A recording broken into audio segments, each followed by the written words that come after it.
ketika semua raja orang Amori di sebelah barat sungai Yordan dan semua raja orang Kanaan di tepi laut mendengar bahwa Tuhan telah mengeringkan air sungai Yordan di depan orang Israel, sampai mereka dapat menyeberang, tawarlah hati mereka dan hilanglah semangat mereka menghadapi orang Israel itu. Pada waktu itu, berfirmanlah Tuhan kepada Yosua, buatlah pisau dari batu, dan sunatlah lagi orang Israel itu untuk kedua kalinya. Lalu Yosua membuat pisau dari batu, dan disunatnyalah orang Israel itu di bukit kulit katan. Inilah sebabnya Yosua menyunat mereka. Semua orang yang keluar dari Mesir, yakni yang laki-laki, semua prajurit, telah mati di padang gurun di tengah jalan, setelah mereka keluar dari Mesir. Sebab semua orang yang keluar dari Mesir itu telah bersunat, tetapi semua orang yang lahir di padang gurun dalam perjalanan sejak keluar dari Mesir belum disunat.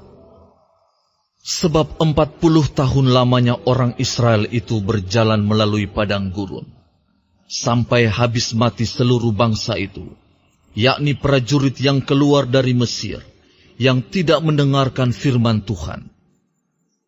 Kepada mereka itu, Tuhan telah bersumpah bahwa Ia tidak akan mengizinkan mereka melihat negeri yang dijanjikan Tuhan dengan bersumpah kepada nenek moyang mereka, akan memberikannya kepada kita, suatu negeri yang berlimpah-limpah susu dan madunya.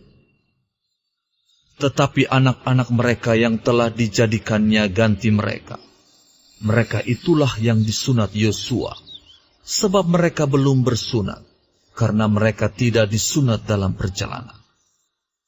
Setelah seluruh bangsa itu selesai disunat, maka tinggallah mereka di tempatnya masing-masing di perkemahan itu, sampai mereka sembuh. Dan berfirmanlah Tuhan kepada Yosua, hari ini telah kuhapuskan celah Mesir itu daripadamu. Itulah sebabnya nama tempat itu disebut Gilgal sampai sekarang.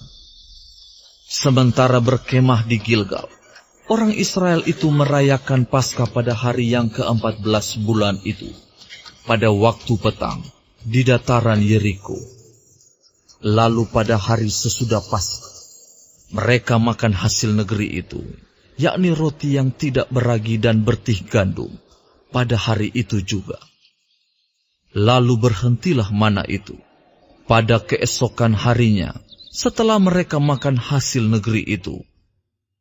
Jadi orang Israel tidak beroleh mana lagi, tetapi dalam tahun itu, mereka makan yang dihasilkan tanah Kanaan. Ketika Yosua dekat Yeriko, ia melayangkan pandangnya. Dilihatnya seorang laki-laki berdiri di depannya, dengan pedang terhunus di tangan. Yosua mendekatinya dan bertanya kepadanya, kawankah engkau atau lawan? Jawab, tetapi akulah panglima bala tentara. Lalu sujudlah Yosua dengan mukanya ke tanah, menyembah dan berkata kepadanya, apakah yang akan dikatakan Tuanku kepada hambanya ini?